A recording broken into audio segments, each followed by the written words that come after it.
Free fire game খেলতে শুরু করি 2020 সালে। এলাকার ভাই ব্রাদারগুলো দেখতাম রাতে এক জায়গায় বসে বসে শুধু চিল্লাচিল্লি করতো। একদিক দিয়ে ভালো লাগতো, অন্য দিক দিয়ে মনে হতো এরা এমন চিল্লাচিল্লি কেন করে, চারজন চারজন করে। তারপর তাদের কথা মতো তাদের মতোই শুরু করি ফ্রি ফায়ার গেম।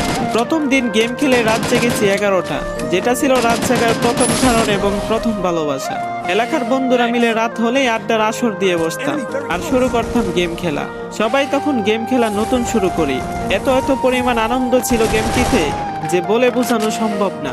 তখন ভালো কোনো ফোন ছিল না, ল্যাগ করতো, তবুও খেলতাম। আব্বু আম্মুর কি পরিমাণ বকাঝকা খেয়েছি সেটা বলা বাহুল্য। অনেকদিন তো স্কুলেও যাইতাম না, বন্ধুরা বসে গেম খেলতাম। কিছু টাকা জমিয়ে কয়েক মাস পর একটা লেভেল আপ পাস ছিল না, 200 টাকায় বোধহয় 800 ডায়মন্ড পাওয়া যেত। 800 ডায়মন্ড থেকে একটা অলক ক্যারেক্টার নেই, আর সেই অলক ক্যারেক্টার ছিল তখনকার সময়ে সবচেয়ে দামি ক্যারেক্টার।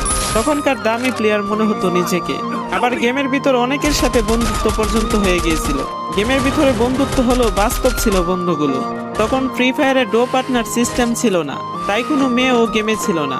তারপর যখনই মেয়েরা গেমটা খেলা শুরু করে তখনই আস্তে আস্তে গেমের আনন্দ নষ্ট হয়ে যায়। অনেক বেশি র্যাম প্রয়োজন হতো, তো তাই গেমটা খেলতে ভালো একটা ফোনের প্রয়োজন হইতো। কিন্তু তখন ভালো ফোন ছিল না, কোনো রকম একটা ফোন দিয়ে খেলতাম গেমটা। ভাবতাম একটা ভালো ফোন হইলে গেমটা আরো সুন্দর করে খেলতে পারতাম, ল্যাগ করতো না ইত্যাদি।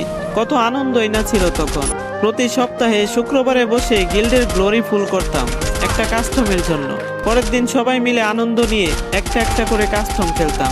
আমার জীবনের প্রথম 3 বছরের ভালোবাসা কোনো মেয়ের জন্য আমি গেমটারে কখনো ইগনোর করি নাই। যখন মন খারাপ থাকতো গেমটা খেলতাম একা একা। একটা বুইয়া পাইলে তৎক্ষণাৎ মন ভালো হয়ে যাইতো, মুখে সব সময় একটা মৃদু হাসি থাকতো।